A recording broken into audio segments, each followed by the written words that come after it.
Hello বন্ধু, cooking with অনুসুয়াতে আপনাদের অনেক অনেক স্বাগত। আমি আবারও চলে এসেছি একটা নতুন রান্নার রেসিপি শেয়ার করব বলে। আশা করছি ভালো লাগবে। আর এটি হলো কাতলা মাছের রেসিপি। আপনারা তো বিভিন্নভাবে কাতলা মাছ রান্না করে খেয়ে থাকেন, তো একবার এই পদ্ধতিতে করে খেয়ে দেখবেন, ভীষণই মজার হয়। মাছ রান্না শেষ হওয়ার আগেই মাছ কিন্তু একদমই শেষ হয়ে যাবে, এতটাই মজার হয়। তো চলুন শুরু করি। 4 টুকরো মাছ নিয়েছি। এখানে গাদা, পেটি আর লেজের অংশের উপরে নিয়েছি 4 টুকরো। এখন 1 চামচ হলুদ গুঁড়ো, 1 চামচ লবণ আর 1 দশুন সর্ষের তেল দিয়ে ভালো করে মাখিয়ে নেব। এখানে তেলটা দিলাম কারণ হচ্ছে মাছ অনেক সময় ভাজার সময় ফাটে, তো সেই মানে তেল ছুটে যায় ফেটে, তো সেটা হয় না আর সুন্দরভাবে মাছটা ভাজা হয়। তখন ভালো করে মাছগুলোকে মাখিয়ে নিলাম। এখন 10 মিনিটের জন্য সাইডে সরিয়ে রাখছি। দুটো বড় মাপের আলুকে কেটে জল দিয়ে ধুয়ে নিয়েছি। আর এখন চলুন বাটনা করি। বাটনার জন্য এখানে 5-7 কোয়া রসুন, 1 চামচ গোটা জিরে, 4টে শুকনো লঙ্কা, একটুখানি জল দিয়ে দিলাম মিক্সি জারের মধ্যে। এবার ভালো করে এর একটা পেস্ট বানিয়ে নিচ্ছি।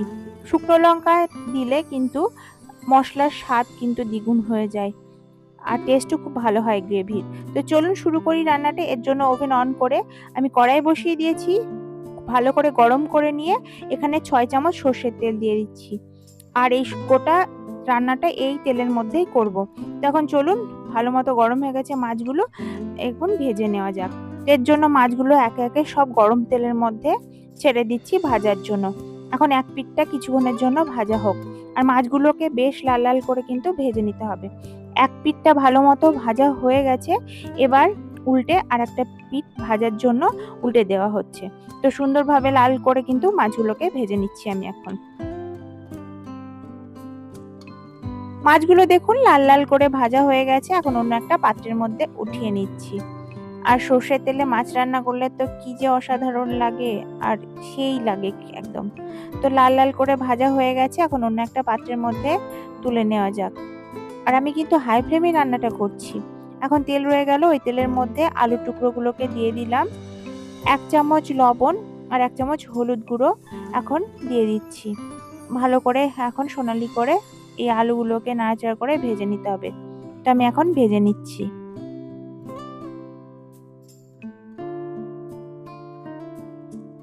দেখুন বেশ সোনালি হয়ে গেছে। তো এরকমটা করে আলুগুলোকে ভেজে নেবেন। এখানে আলুগুলো প্রায় 70%ই কুক হয়ে গেছে। আর এইভাবে আলু ভেজে নিলে সুন্দর গ্রেভির সঙ্গে আলু কিন্তু খুব সুন্দর একদম মাখো মাখো হয়ে যায়, ভালো লাগে খেতে আর সুন্দর হয় স্বাদ। তো আলুগুলোকে তুলে নিলাম। এখন ওই তেলের মধ্যে 2টো তেজপাতা, 2টো শুকনো লঙ্কা আর গোটা গরম মশলা দিয়ে দিলাম। এখানে 4টে এলাচ আছে, 1 ইঞ্চি দারচিনি, হাফ চা চামচ পাঁচফোড়ন আছে, মৌরি, মেথি আর কালো জিরে দিয়ে একটুখানি নাড়াচাড়া করে ভেজে নিলাম। এবার ওই তেলের মধ্যেই দিয়ে দিচ্ছি 2টো বড় মাপের পেঁয়াজ বাটা। পেঁয়াজ বাটাটাকে দেওয়ার পরে কিছুক্ষণ একটুখানি ভেজে নিতে হবে। তখন ভেজে নেওয়া যাক। পেঁয়াজ ভাজা হয়ে গেছে। এবার ওই মশলার সঙ্গে যে জিরে, রসুন আর শুকনো লঙ্কার পেস্টটা করে রেখেছিলাম ওইটাকে দিয়ে দিচ্ছি। দিয়ে এবার ভালো করে নাড়াচাড়া করে কষিয়ে নিতে হবে কিছুক্ষণের জন্য। এখন কিছু গুঁড়ো মশলা ব্যবহার করছি। এখানে ধনিয়া গুঁড়ো 1 চামচ, 1 চামচ কাশ্মীরি লাল লঙ্কার গুঁড়ো, 1 চামচ হলুদ গুঁড়ো দিয়ে এবার কষাতে থাকতে হবে বেশ কিছুক্ষণ, যতক্ষণ না তেল ছাড়া হচ্ছে। তো কষিয়ে নিচ্ছি। তো দেখুন মশলার রংটা একদমই চেঞ্জ হয়ে গেছে, দেখতে অন্যরকম হয়ে গেছে আর তেল ছাড়া ছাড়া হয়ে গেছে। ধার দিয়ে দেখলে বুঝতে পারছেন। তো এই অবস্থাতে আমি দিয়ে দিলাম এখানে 2টো মাঝারি মাপের টমেটো বাটা, 1 চামচ লবণ আর হাফ চামচ চিনি স্বাদের জন্য। আপনারা আপনাদের স্বাদ অনুযায়ী লবণ চিনি ব্যবহার করবেন। এখন দেবার পরে সুন্দরভাবে কষিয়ে নিতে হবে। তখন কষিয়ে নিচ্ছি। তো প্রায়ই হয়ে এসেছে কষানো, দেখতে পাচ্ছেন। আর হাই ফ্লেম করেই রান্নাটা করছি। তো এখন ভেজে রাখা আলুগুলোকে দিয়ে দিলাম। দিয়ে আবারও মশলার সঙ্গে কিছুক্ষণের জন্য কষাতে হবে। তখন কষিয়ে নেওয়া যাক। কষানোর ওপরেই কিন্তু রান্নার স্বাদ নির্ভর করে।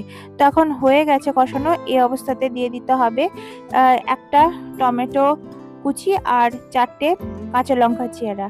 দেওয়ার পরে কিছুক্ষণ আরো একটু কষিয়ে নিতে হবে। হয়ে গেছে, এবারে জল দিয়ে দিচ্ছি। এখানে হালকা কুসুম গরম জল রয়েছে, এখানে আমি বেশ পর্যাপ্ত পরিমাণে জল দিয়ে দিলাম।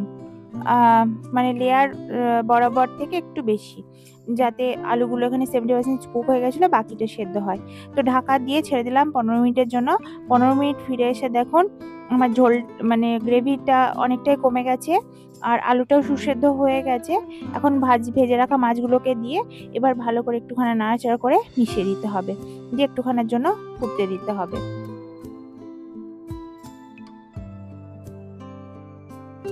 তো একটুখানি ফোটার পরে এখানে হাফ চা চামচ গরম মশলার গুঁড়ো আর হাফ চামচ ঘি দিয়ে দিলাম, দিয়ে এবার নাড়াচাড়া করে মিশিয়ে দিতে হবে আর একটুখানি ফুটিয়ে নিতে হবে।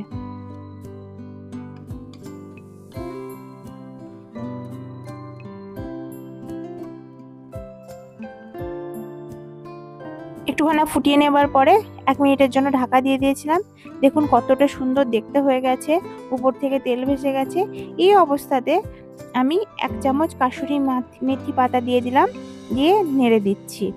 তো এখন ফ্লেম অফ করে নামিয়ে নেব। তার আগে বেশ কিছুটা পুদিনা পাতা দিয়ে নাড়াচাড়া করে মিশিয়ে দিয়ে নামিয়ে গরম গরম পরিবেশন করলেই তৈরি হয়ে যাবে আমার এই কাতলা মাছের রেসিপিটি। আশা করছি ভালো লেগেছে। যদি ভালো লাগে লাইক, কমেন্ট, শেয়ার, সাবস্ক্রাইব করে পাশে থাকার অনুরোধ রইল। আর যদি নাও ভালো লাগে উপদেশ হিসেবে একটা কমেন্ট করে যাওয়ার অনুরোধ রইল।